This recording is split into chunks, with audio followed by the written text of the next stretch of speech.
कैसे हो आप सब।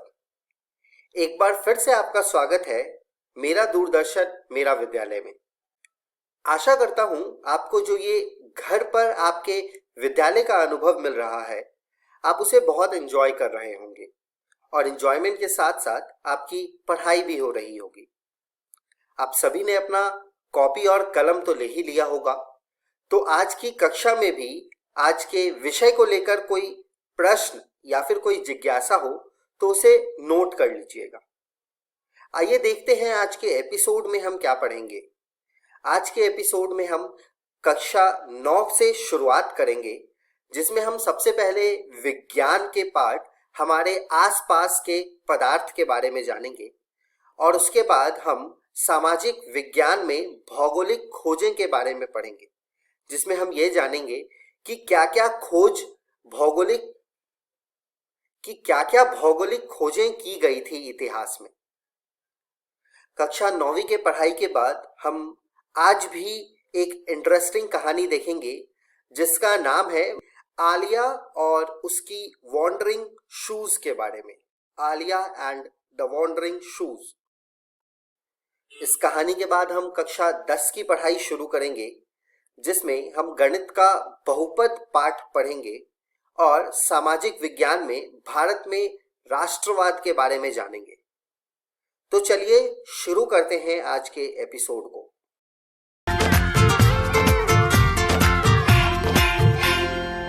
नमस्कार दोस्तों, मैं और चिट्टी आज फिर आपके सामने हाजिर हैं। आशा करती हूँ पिछली वीडियो के सभी विषय आपको अच्छे से याद होंगे। अगर याद है तो बहुत बढ़िया, और नहीं याद तो कोई बात नहीं। चिट्टी के होते घबराने की जरूरत नहीं है। चलिए संक्षेप में देखते हैं पिछली वीडियो में हमने क्या क्या सीखा।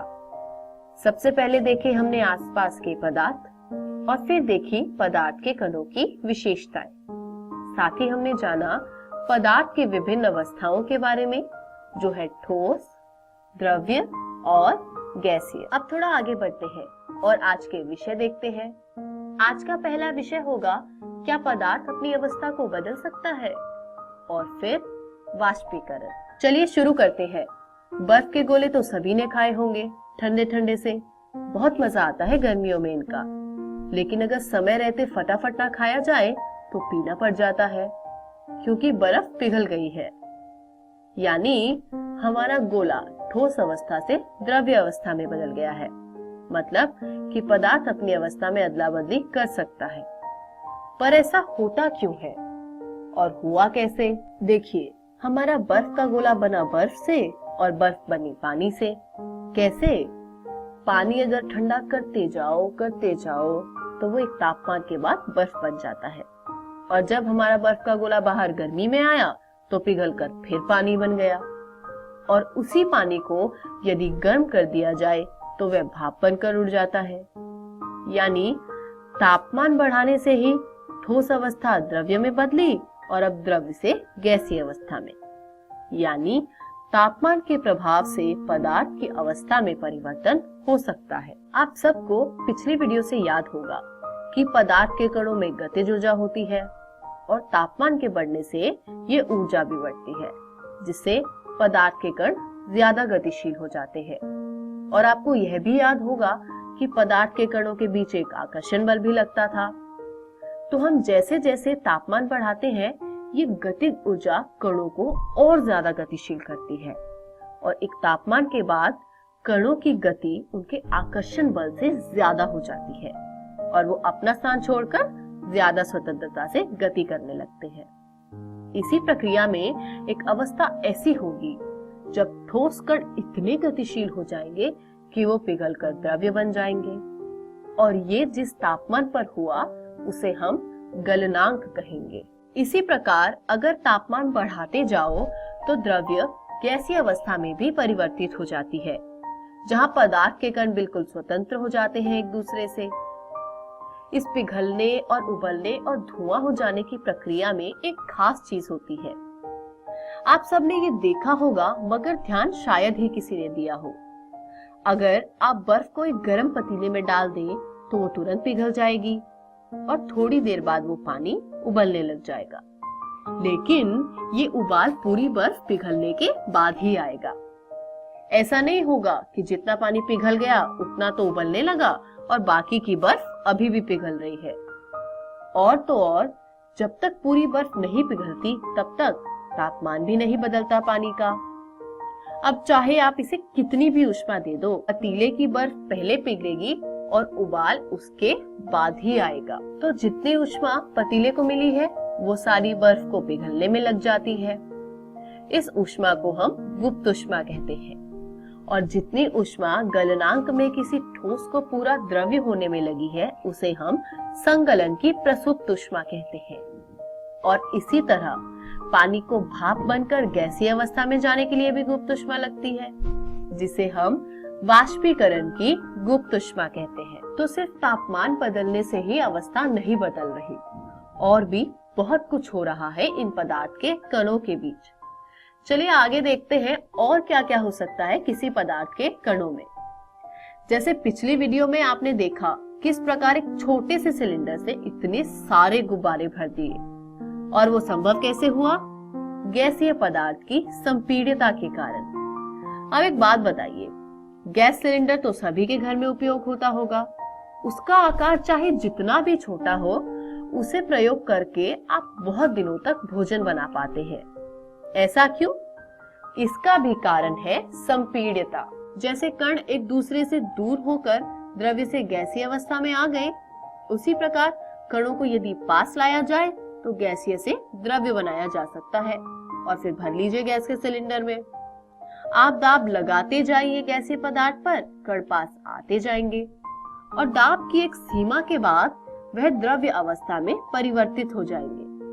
और इस प्रकार आप अधिक मात्रा में गैस का संग्रहण कर पाएंगे। यानी तापमान के साथ साथ दाब बढ़ाने से भी पदार्थ की अवस्था में परिवर्तन लाया जा सकता है। लेकिन सिर्फ ऊष्मा या दाब ही नहीं है जिससे किसी पदार्थ की अवस्था बदली जा सके। इसके अलावा और भी बहुत सी चीजें हैं। चलिए बताती हूँ कैसे। अब सभी ने अपने घर में गीले कपड़े सूखते हुए तो देखे ही होंगे। कभी सोचा है ये गीले कपड़ों का पानी जाता कहाँ है? कपड़े की सतह पर जो पानी के कण हैं, उन पर जैसे ही सूर्य की किरण पड़ती है, उन कणों में आती है गतिज ऊर्जा और वे दूसरे कणों के आकर्षण बल से मुक्त हो जाते हैं और हवा में मिल जाते हैं। यानी कण कण करके जल वाष्प बन जाता है।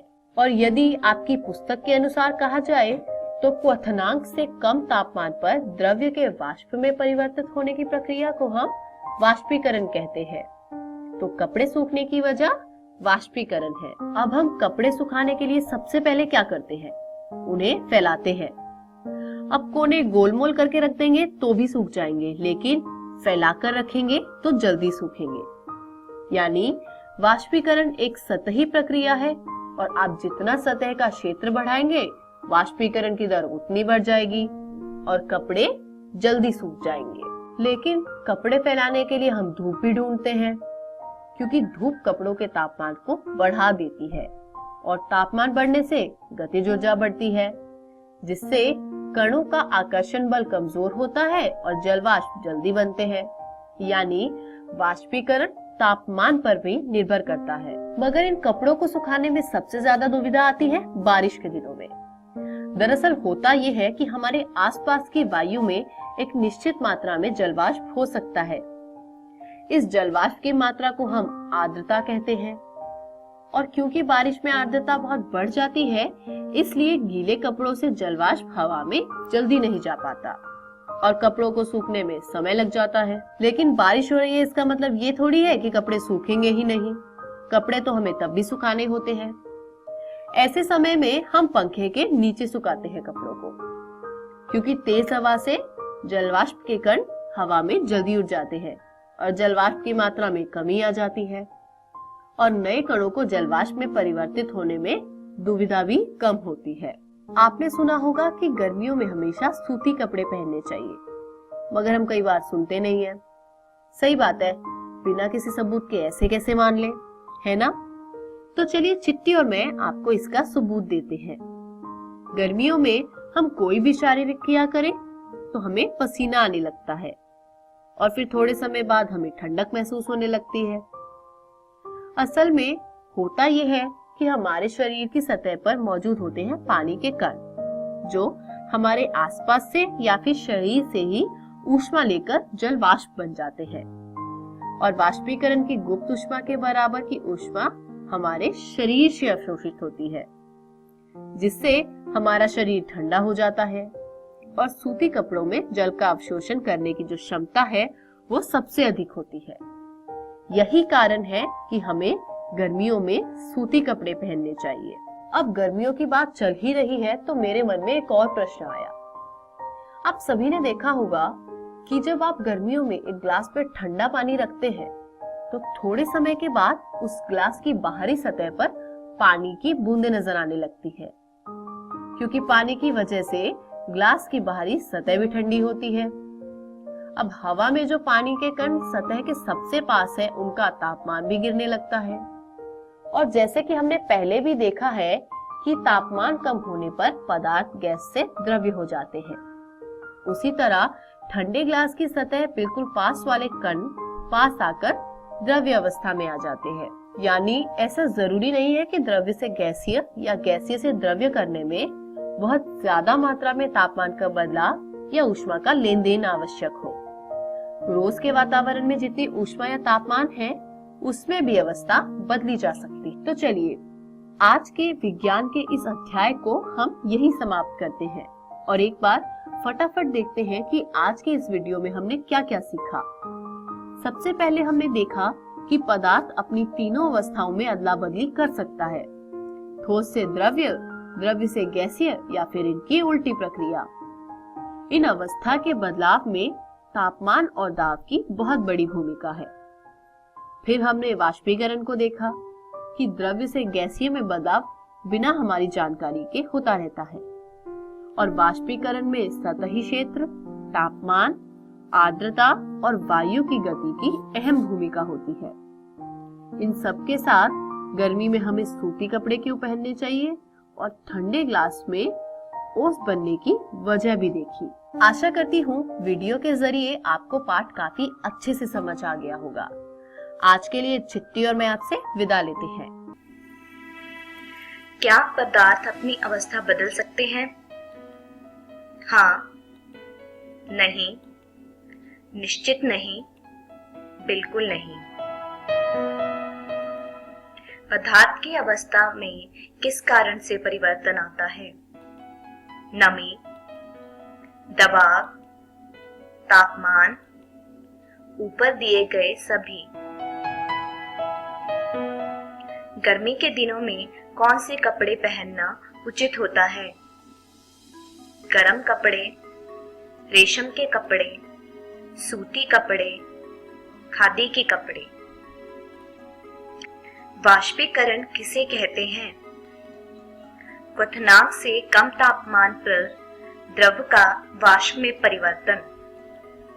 क्वथनांक से अधिक तापमान पर द्रव का वाष्प में परिवर्तन। क्वथनांक से बहुत अधिक तापमान पर द्रव का वाष्प में परिवर्तन। ऊपर दिए गए में से कोई भी नहीं। वाष्पीकरण में किसकी अहम भूमिका होती है? वायु की गति, आर्द्रता, सतही क्षेत्र, ऊपर दिए गए सभी।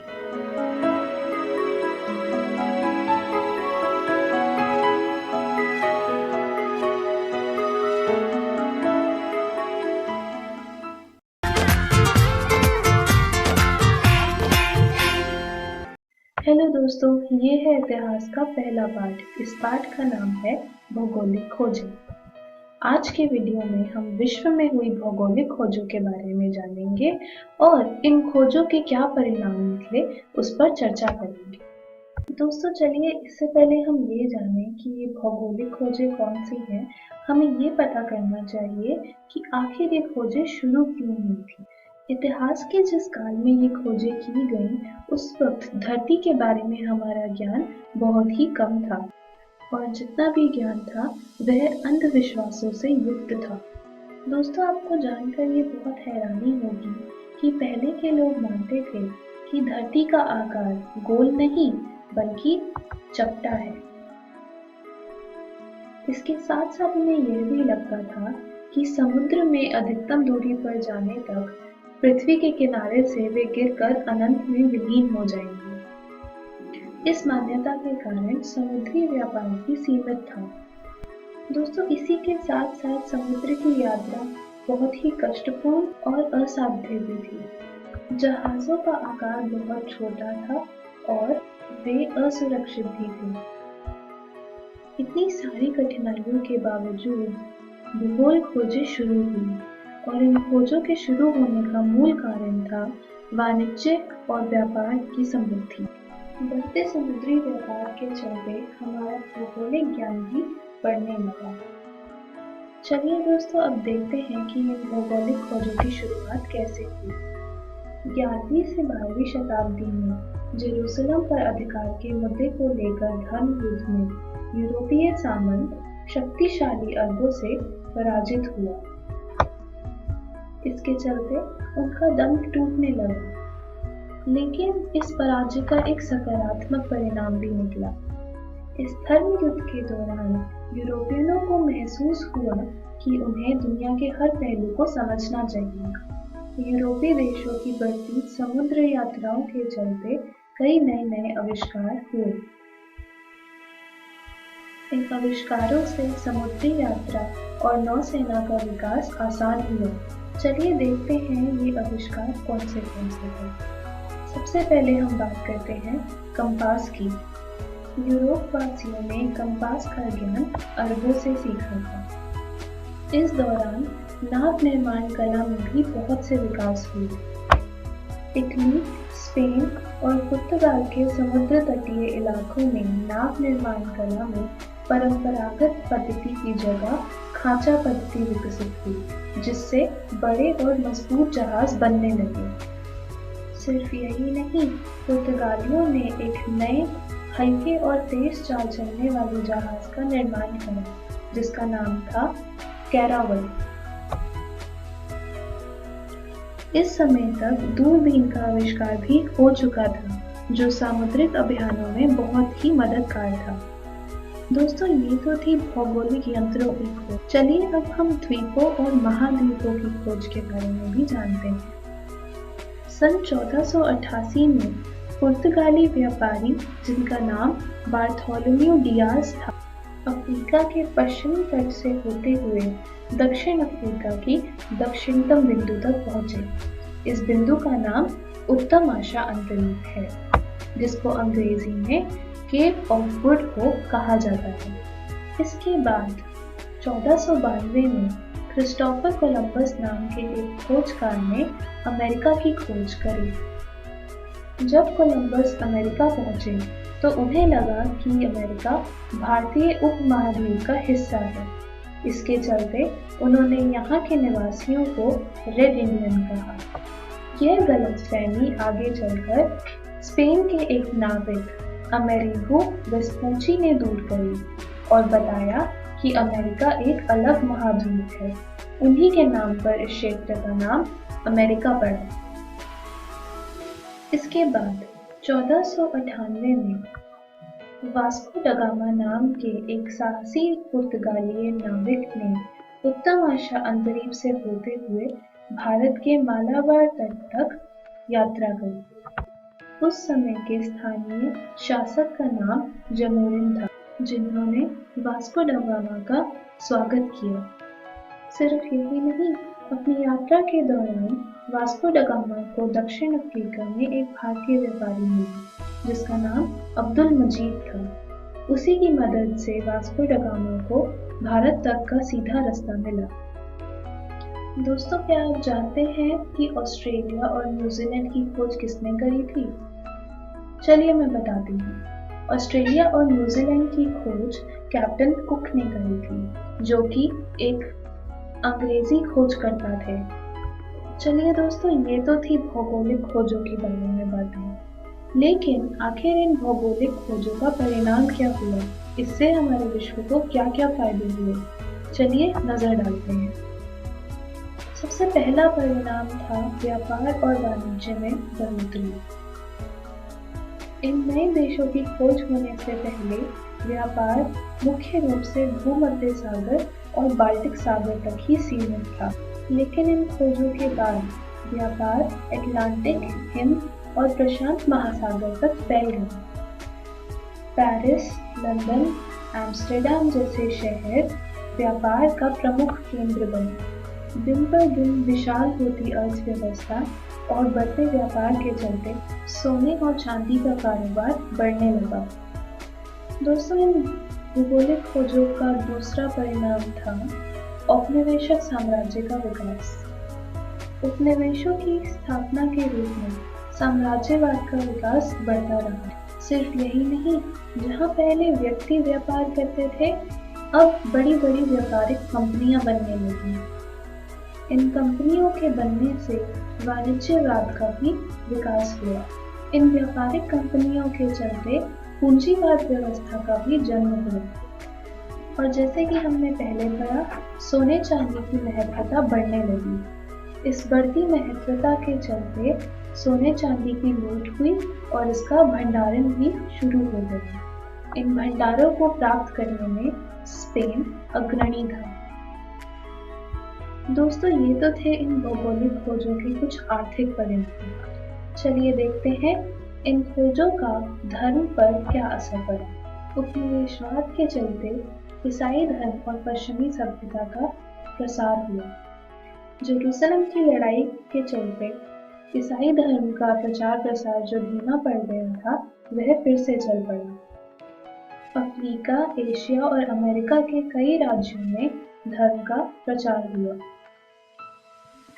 इसका नकारात्मक प्रभाव ये था कि इन क्षेत्रों में धन का लालच देकर धर्म परिवर्तन कराया गया और सांस्कृतिक अतिक्रमण भी किया गया।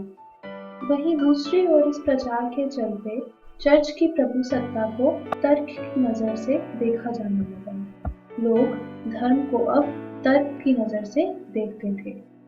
दोस्तों, अब हम जिस परिणाम की बात करेंगे वह उपनिवेशवाद और भौगोलिक खोजों का सबसे भयंकर परिणाम है, जो कि है दास व्यापार।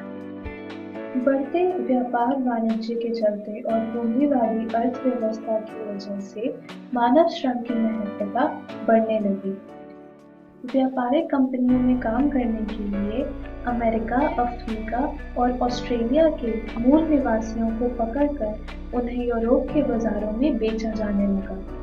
16वीं शताब्दी तक इस कार्य ने पूरी तरह से व्यापारिक रूप ले लिया। इन गुलामों से जंगल को काटने, खेती करने, सड़क बनाने, जहाजों में ईंधन भोंकने जैसे कई कठिन काम करवाए जाते थे।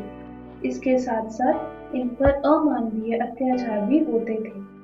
इन भोले भाले और कमजोर लोगों का शोषण किया जाता था। इन भौगोलिक खोजों के कुछ और भी परिणाम थे। जैसा कि हमने पहले पढ़ा, लोग धर्म को अब तर्क की नजर से देखने लगे थे। चर्च द्वारा प्रसारित अवधारणाओं पर उंगली उठने लगी। इसके चलते यूरोप में धर्म सुधार आंदोलन शुरू हुआ। इस दौरान नक्शे, नक्षत्र प्रणाली आदि जैसे कई और अनोखे आविष्कार भी हुए। इसके साथ साथ नई फसलों का आदान प्रदान भी हुआ। उदाहरण के तौर पर यूरोप में चाय, गन्ना, मक्का, आलू जैसे नवीन वस्तुओं का प्रवेश हुआ और दूसरी तरफ यूरोप के माध्यम से कॉफी, तंबाकू, आलू जैसी वस्तुओं का भारत जैसे देशों में आगमन हुआ। तो दोस्तों, अगर हम इन भौगोलिक खोजों का कुल मिलाकर परिणाम देखें तो इस दुनिया का यूरोपीकरण हो गया। चलिए, आज के पाठ में बस इतना ही। मैं आशा करती हूँ कि आपको सब कुछ समझ आया होगा। आइए एक बार फिर देखते हैं कि हमने क्या क्या पढ़ा। हमने पढ़ा भौगोलिक खोजें शुरू होने के कारण, अनोखी भौगोलिक खोजें और उनके आविष्कारक कौन थे, और भौगोलिक खोजों के परिणाम क्या थे। दोस्तों, इस पाठ को और अच्छे से समझने के लिए आप घर जाकर अपनी इतिहास की पुस्तक इतिहास की दुनिया में से पाठ 1 भौगोलिक खोजें जरूर पढ़िएगा। अगली वीडियो में हम इस पाठ पर कुछ प्रैक्टिस क्वेश्चंस करेंगे। धन्यवाद। हेलो दोस्तों, ये है इतिहास के पहले पाठ भौगोलिक खोजें का डेली टेस्ट। आपका पहला प्रश्न है, भौगोलिक खोजें शुरू होने का मूल कारण क्या था? लोगों की भूगोल में बढ़ती रुचि, समुद्री यात्रा आसान थी, वाणिज्य और व्यापार में बढ़ोतरी की आस, या देशों से मेल मिलाप की भावना। आपका दूसरा प्रश्न है, यूरोप वासियों को कंपास का ज्ञान किससे मिला? चीनियों, अरबों, भारतीयों या अमेरिकियों से? आपका अगला प्रश्न है, उत्तम आशा अंतरीप की खोज किसने की? Vasco da Gama, Amerigo Vespucci, Bartholomew Dias या क्रिस्टोफर कोलंबस?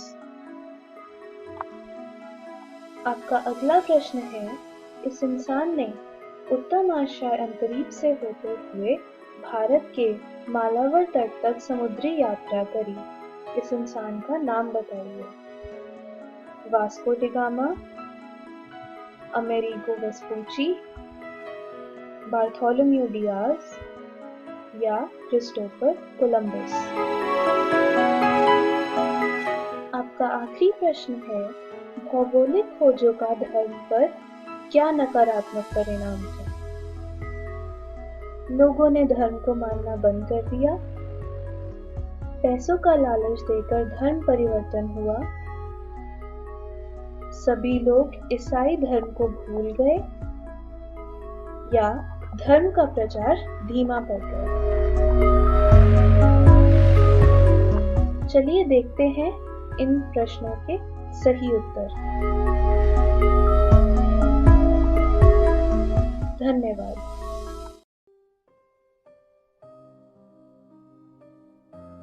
किसके लिए है होम क्वारंटाइन? होम क्वारंटाइन की जरूरत ऐसे लोगों को है जो ऐसे देशों से आए हैं जहां के समुदाय में कोविड-19 या कोरोना वायरस से संक्रमण रहा हो, उसका प्रसार न हो, या फिर ऐसे लोग जो इन लोगों के साथ में, ऐसे समूहों के साथ में यात्रा करके आए हैं जो कोविड-19 या कोरोना वायरस से संक्रमित रहे हो या संभावित तौर पर भी संक्रमित रहे हो। इसके साथ ही साथ ऐसे लोग जो कोरोना वायरस से संक्रमित या संभावित तौर पर भी संक्रमित लोगों के साथ निकट संपर्क में रहे हो, ऐसे लोग भी खुद को होम क्वारंटाइन करें। कोशिश करें कि घर के किसी हवादार कमरे में दरवाजा बंद करके रहें। यदि अलग कमरा संभव न हो तो घर के दूसरे सदस्यों से, खास करके बुजुर्गों, गर्भवती महिलाओं और बच्चों से कम 1 मीटर की दूरी बनाकर रखें। और हाँ, बिस्तर तो बिल्कुल शेयर न करें। यदि संभव हो तो अलग शौचालय का प्रयोग करें। यदि संभव नहीं तो हर शौच के बाद शौचालय को अच्छी तरह साफ कर दें। हर समय मास्क लगाए रखें। 6 से 8 घंटों के अंदर नया मास्क बदल लें। साबुन, पानी या अल्कोहल वाले हैंड सैनिटाइजर से बार बार हाथ को धोएं। अपनी घरेलू चीज़ों जैसे बर्तन, ग्लास, कप, तौलिया आदि घर के अन्य सदस्यों से साझा न करें। कमरे, टेबल एवं अन्य फर्नीचर की नियमित फिनाइल मिले पानी से सफाई करें। कोई भी लक्षण, बुखार, खांसी एवं सांस लेने में तकलीफ होने पर 104 पर संपर्क करें एवं मेडिकल सहायता मिलने तक घर पर अलग थलग यानी क्वारंटाइन रहें। और सबसे बड़ी बात, घबराएं नहीं, डरे नहीं, लेकिन लापरवाह न रहें। कोरोना, डरे नहीं, एहतियात बरतें। राज्य स्वास्थ्य समिति बिहार द्वारा जनहित में जारी। आइए बच्चों, देखते हैं एक और रोचक कहानी जिसका शीर्षक है Alia and the wandering shoes, और जानते हैं कि वो जो जूते हैं वो कैसे वॉन्डरिंग है। माँ ने हमेशा कहा है कि अगर तुम अपने काम से प्यार करती हो and you put your everything to it, एक ऐसी शक्ति तुम्हें मिलती है जो कोई भी मुश्किल को आसान करती है। ला ला ला ला ला, स्पेन, इटली, कंबोडिया, यूरोप, मैं आ रही हूँ with my flying shoes. Alia, हमेशा टूरिस्ट के साथ ही हो, लड़की हो लड़की जैसी रहो। पिताजी, आप नहीं समझेंगे। इतने लोग बीमार क्यों पड़ रहे हैं? क्या दोनों फूड और पानी खराब है? It is arsenic poisoning. Chemical fertilizers नदी में फेंक दिया जाता है और यही सब हम पीते हैं। हमें इसकी जड़ में जाकर इसका समाधान ढूंढना चाहिए। एक ऐसी विलेज जो इतनी क्लीन है कि लोग इसे देखने आए हैं। हम भी अपने विलेज को ऐसा बनाएंगे। सब हंस रहे हैं माँ। ये तुम्हारा सपना है आलिया, तुझे फैसला लेना है। कोई हंसेगा तो मतलब यू विल स्टॉप ड्रीमिंग। सुनो सब, हमें फर्टिलाइजर्स बदलने पड़ेंगे। Switch to organic fertilisers. टोटेमोयुई। वक्त है नदी से आगे पूरे विलेज को मजेदार बनाने का। चलो, एक ओपन एम्फी थिएटर और बैम्बू टॉयलेट्स बनाते हैं और होटल रूम्स को भी डेकोरेट करते हैं। बियावेन्यू to motorcycle diaries with Aadiya. हमारे विलेज को हर ट्रैवलर के मैप में डालने के बाद हमारी इको ट्रैवल कंपनी के पास है ऑल विमेन ट्रैवल गाइड्स की टीम और हमने सेल्फ क्लीनिंग सोलर टॉयलेट्स लगाए हैं विद सस्टेनेबल रहने की जगह और ऑर्गेनिक कैफेज। और ये सब इसीलिए पॉसिबल हुआ क्योंकि मैंने अपने आप पर और अपने सपनों पर बिलीव करके दृढ़ निश्चय के साथ अपना सपना पूरा किया।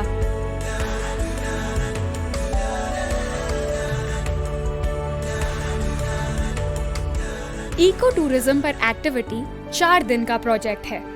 आप इसे 4-4 के समूहों में जाकर पूरा करेंगे। पहला दिन, क्षेत्र शोध। ट्रैवल एजेंट से मिले, उनसे उनके कौशलों के बारे में पूछे।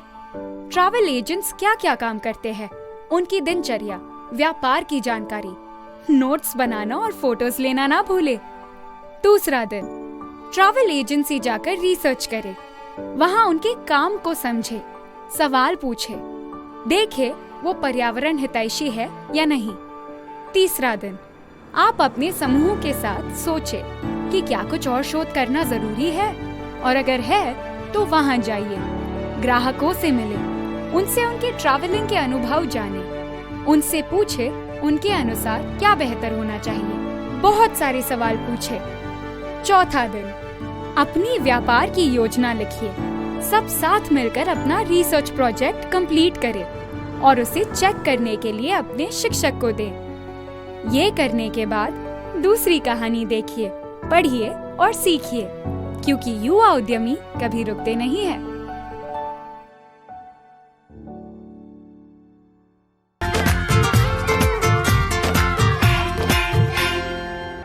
नमस्कार दोस्तों, आज की इस वीडियो में हम पढ़ेंगे चैप्टर 2 बहुपद, जिसको इंग्लिश में पॉलिनोमियल्स कहते हैं। तो आज की वीडियो में हम पॉलिनोमियल्स यानी कि बहुपद का पार्ट 4 पढ़ेंगे। चलिए देखते हैं पार्ट 4 में हम क्या पढ़ेंगे। बहुपद के शून्यकों और गुणांकों में संबंध। इस टॉपिक पे बेस्ड कुछ इंपॉर्टेंट क्वेश्चंस इस वीडियो में हम करेंगे। चलिए पहले पढ़ते हैं द्विघात बहुपद के बारे में। इसके बारे में हमने पिछली वीडियोस में पढ़ा है, एक बार रिकॉल करते हैं। अगर हमें द्विघात बहुपद के दोनों शून्यक यानी अल्फा तथा बीटा दिया है तो हम द्विघात बहुपद कैसे निकालेंगे? तो उसका सूत्र यानी कि फॉर्मूला होता है x वर्ग minus alpha plus beta x plus alpha beta. आपने कुछ किताबों में सूत्र कुछ इस प्रकार भी देखा होगा, x वर्ग minus sx plus p। Actually s बराबर होता है अल्फा प्लस बीटा तथा p बराबर होता है अल्फा इंटू बीटा, यानी दोनों ही फॉर्मूला सेम है। बस हमने पहले वाले फॉर्मूले में अल्फा प्लस बीटा की जगह पर s लिखा है तथा अल्फा इंटू बीटा की जगह पर p लिखा है। तो आप दोनों में से किसी भी सूत्र का प्रयोग कर सकते हैं। चलिए एक उदाहरण देखते हैं जिससे हमें इस सूत्र को किस प्रकार प्रयोग करना है वो अच्छे से समझें। एक द्विघात बहुपद ज्ञात कीजिए जिसके शून्य क्रमशः -4 और 4 है। तो हल देखते हैं इसका। हमें दिया है अल्फा बराबर -4 तथा बीटा बराबर 4। शून्यकों का योग यानी अल्फा प्लस बीटा बराबर होगा -4 + 4 जो कि 0 के बराबर है। इसी प्रकार शून्यकों का गुणनफल ये बराबर होगा अल्फा इंटू बीटा जो कि बराबर है -4 गुने में 4 जो बराबर आएगा -16 के। अब अल्फा प्लस बीटा का मान 0 के बराबर है तथा अल्फा इंटू बीटा का मान -16 है। तब द्विघात बहुपद x वर्ग minus alpha plus beta x plus alpha beta होगा। अब हम यहाँ पर अल्फा प्लस बीटा तथा अल्फा बीटा के मान को प्रतिस्थापित करेंगे। तो ये आएगा x वर्ग माइनस 0x प्लस -16, जहाँ पर 0 जो है वो अल्फा प्लस बीटा का मान है तथा -16 जो है वो अल्फा इंटू बीटा का मान है। तो इस प्रकार हमें द्विघात बहुपद प्राप्त होता है x वर्ग माइनस 16। चलिए अगला उदाहरण देखते हैं। एक द्विघात बहुपद ज्ञात कीजिए जिसके शून्यकों का योग तथा गुणनफल क्रमशः -1/4 और 1/4 है। हल दिया है हमें शून्यकों का योग मतलब अल्फा प्लस बीटा का मान -1/4 तथा शून्यकों का गुणनफल यानी अल्फा इंटू बीटा का मान 1/4। तब द्विघात बहुपद x वर्ग minus alpha plus beta x plus alpha beta होगा। अब यहाँ पर अल्फा प्लस बीटा तथा अल्फा बीटा के मान को प्रतिस्थापित करते हैं, यानी ये आएगा x वर्ग माइनस में -1/4x प्लस 1/4, जहाँ पर -1/4 अल्फा प्लस बीटा का मान है तथा 1/4 अल्फा इंटू बीटा का मान है। अब हम इसको हल करेंगे तो यहाँ से हमें प्राप्त होगा x वर्ग प्लस 1/4x प्लस 1/4। आगे हल करने पर ये प्राप्त होगा हमें 4x का वर्ग जमा x जमा 1/4, यानी 1/4 ब्रैकेट में 4x वर्ग जमा x जमा 1। तो ये द्विघात बहुपद है, तो ये हमारा आंसर हो सकता है। इसके अलावा अगर मैं इसको 0 के बराबर रख दूं तो यहाँ पे 1/4 दूसरी तरफ जाकर के 0 हो जाएगा, यानी हमारे पास बचेगा 4x का वर्ग प्लस x प्लस 1 बराबर 0। तो एक द्विघात बहुपद जिसमें दी गई शर्तें संतुष्ट होती हैं वो है 4x का वर्ग जमा x जमा 1। एक्चुअली ये दोनों ही बहुपद द्विघात बहुपद हैं जिसमें दी गई शर्तें संतुष्ट होती हैं। अगर आप 1/4 को दूसरी तरफ ले जाकर के 0 के बराबर ना करें तभी भी आंसर सही है। अगला देखते हैं त्रिघात बहुपद। अगर आपको एक त्रिघात बहुपद में अल्फा बीटा गामा यानी 0 दिया हुआ है तो हम त्रिघात बहुपद कैसे प्राप्त करेंगे। तो ये है इसका सूत्र जो आप अपनी नोटबुक में नोट कीजिए। x का घन minus alpha plus beta plus gamma x का वर्ग जमा alpha beta plus beta gamma plus alpha gamma x minus alpha beta gamma. तो चलिए एक उदाहरण देखते हैं। एक त्रिघात बहुपद ज्ञात कीजिए जिसके शून्यकों का योग दो शून्यकों को एक साथ लेकर उनके गुणनफलों का योग तथा तीनों शून्यकों के गुणनफल क्रमशः 2, -7 तथा -14 हो। हल देखते हैं।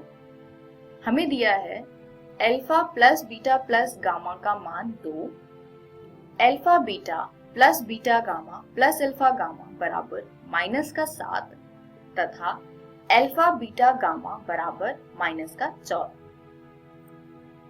तब त्रिघात बहुपद का सूत्र हम लगाएंगे जो है x का घन minus alpha plus beta plus gamma x का वर्ग जमा alpha beta plus beta gamma plus alpha gamma x minus alpha beta gamma. तो अब तीनों मान को प्रतिस्थापित करेंगे जो प्रश्न में हमें दिया है।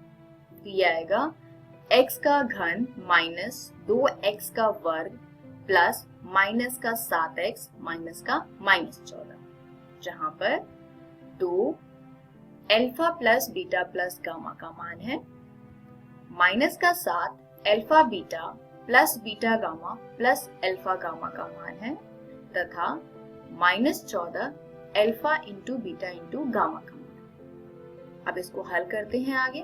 तो ये आएगा x का घन माइनस 2x का वर्ग माइनस 7x प्लस 14, यानी ये वो त्रिघात बहुपद है जिसमें दिए हुए सारे शर्तें संतुष्ट होती हैं। इसी के साथ आज की वीडियो समाप्त होती है। इस वीडियो में हमने सीखा कि एक द्विघात बहुपद के शून्यकों और गुणांकों में संबंध होता है। अल्फा प्लस बीटा बराबर होगा माइनस b बटे में a तथा अल्फा गुने में बीटा बराबर होगा c बटे में a। इसी प्रकार त्रिघात बहुपद के शून्यकों और गुणांकों में संबंध होता है alpha plus beta plus gamma बराबर माइनस b बटे a, alpha beta plus beta gamma plus alpha gamma बराबर c बटे a तथा अल्फा बीटा गामा बराबर माइनस d बटे a। अगली वीडियो में हम पढ़ेंगे बहुपदों के लिए विभाजन एल्गोरिथम।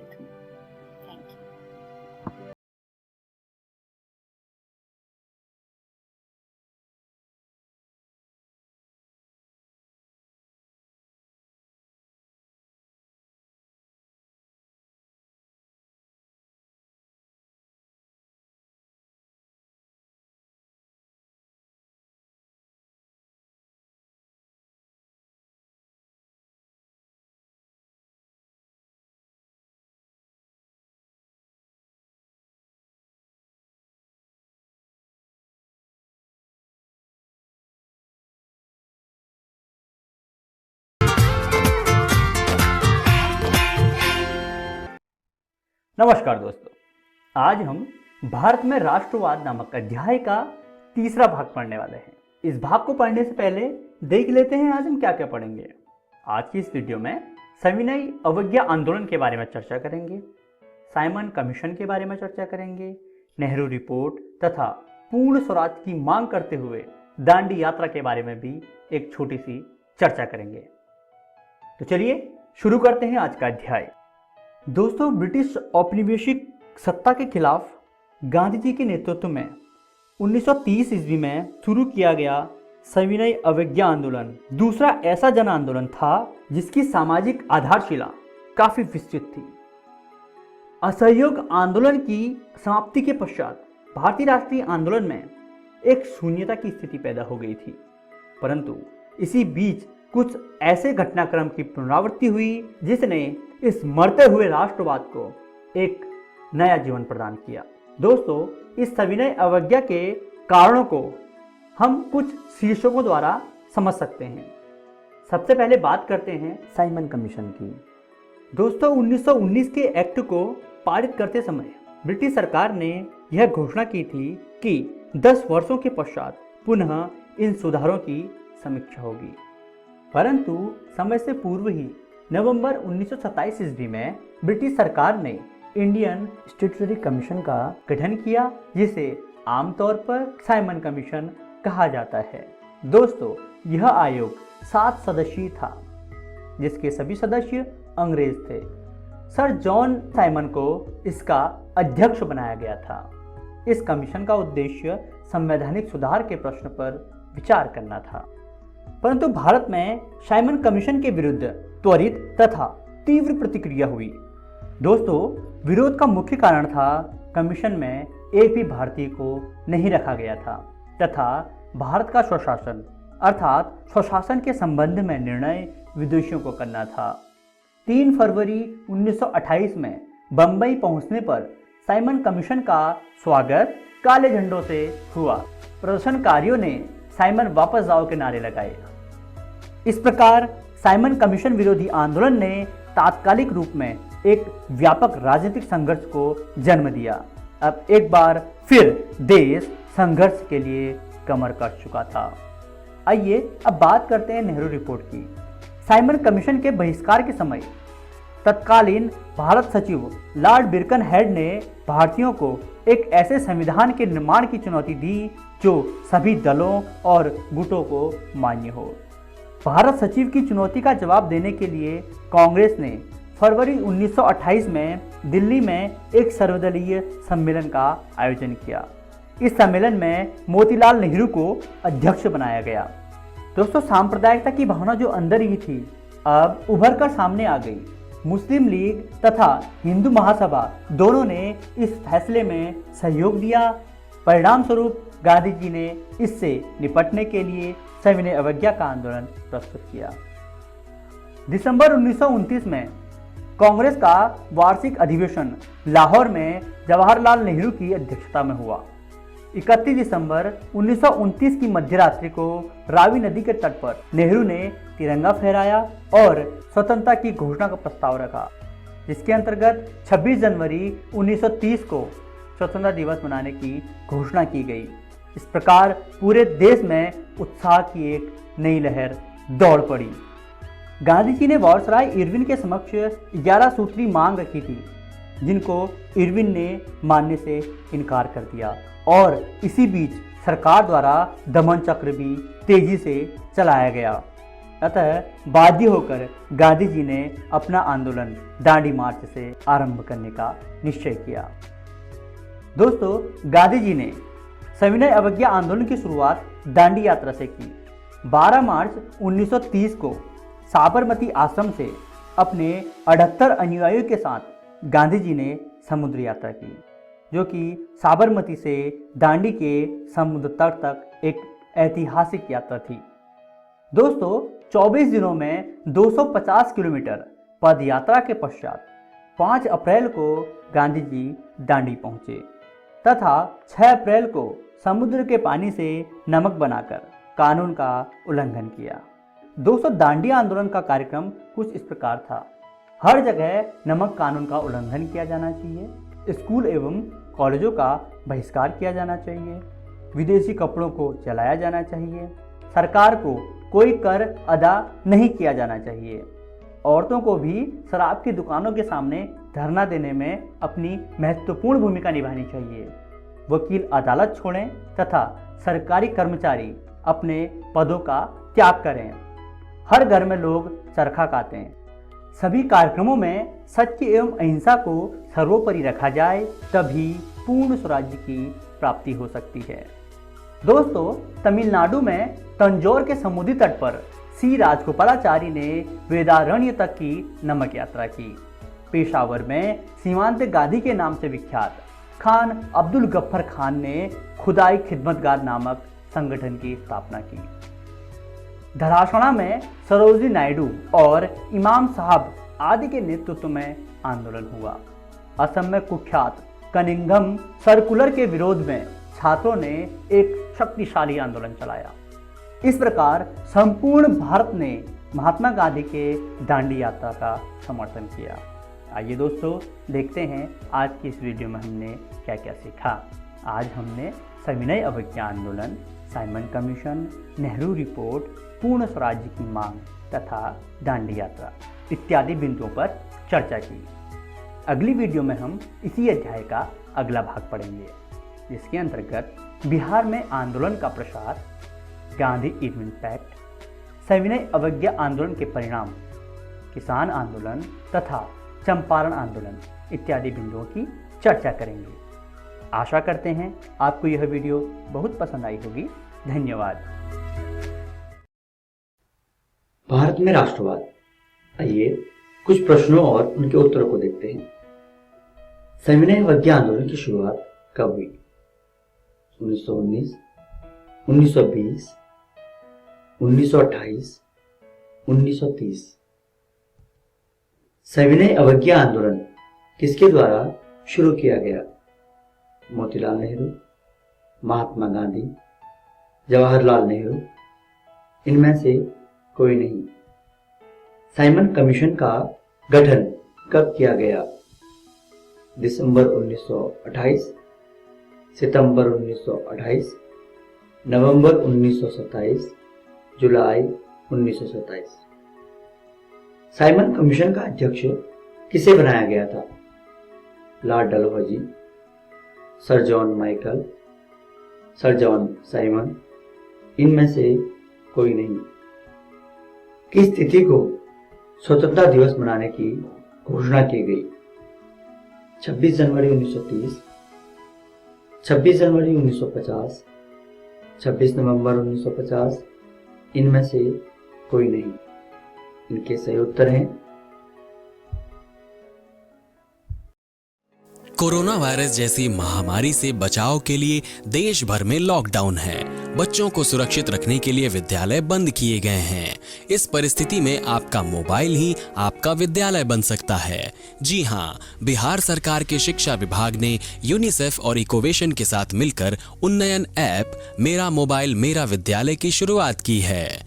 इस ऐप पर आप कक्षा 6 से 12 तक के पाठ्यक्रम को पढ़ सकते हैं। सिर्फ पढ़ ही नहीं सकते, बल्कि आपको पढ़ते समय अगर किसी भी तरह की कोई परेशानी आती है या फिर मन में कोई सवाल आता है तो इस ऐप पर आप अपने सवाल भी पूछ सकते हैं, जिसका जवाब उस विषय के विशेषज्ञ द्वारा दिया जाएगा।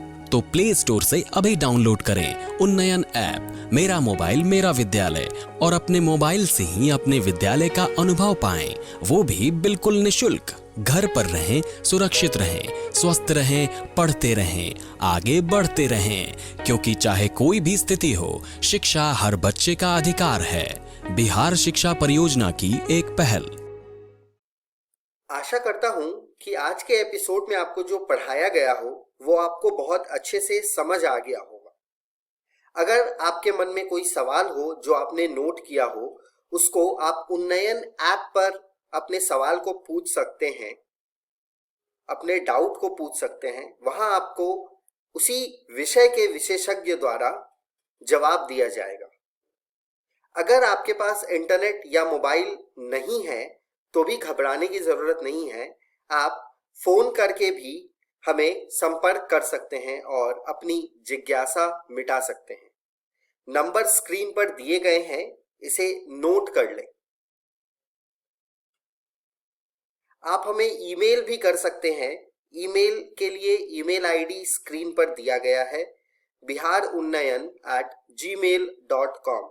आप हमें इस पर ईमेल भी कर सकते हैं और वहां पे भी आपके प्रश्नों का उत्तर दिया जाएगा। बच्चों, ईमेल करने से बेहतर होगा अगर आपके पास एंड्रॉयड मोबाइल है तो आप उन्नयन ऐप का इस्तेमाल करें। उस पर आप सभी वीडियो को भी दोबारा देख सकते हैं और अपने सवालों का संशय भी मिटा सकते हैं। आज के एपिसोड का पुनः प्रसारण देखने के लिए आप YouTube पर सर्च कर सकते हैं मेरा दूरदर्शन मेरा विद्यालय और इकोवेशन के चैनल पर डाली गई वीडियो को देख सकते हैं। यह प्रसारण आज 2 बजे के बाद कभी भी आप देख सकते हैं दोबारा YouTube पर। मेरा दूरदर्शन मेरा विद्यालय के आज के एपिसोड में इतना ही। मिलते हैं अगले एपिसोड में कुछ और रोचक कहानी और कुछ और पाठ के साथ। बाय बाय बच्चों।